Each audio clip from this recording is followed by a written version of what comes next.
নবীর একটা আদর্শের কারণে জান্নাতে যাবে। সিরত মানি আদর্শ, আর এটা আমরা কদমে কদমে মোহতাজ।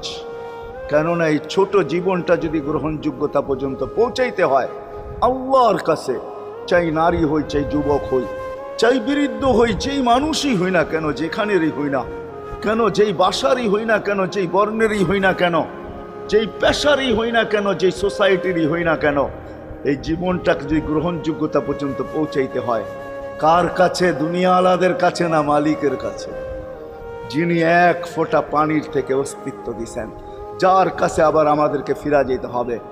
পালানের কোনো সুযোগ নাই। এই জন্যই কোরআন আমাদেরকে বোঝায় আইনাল মাফার।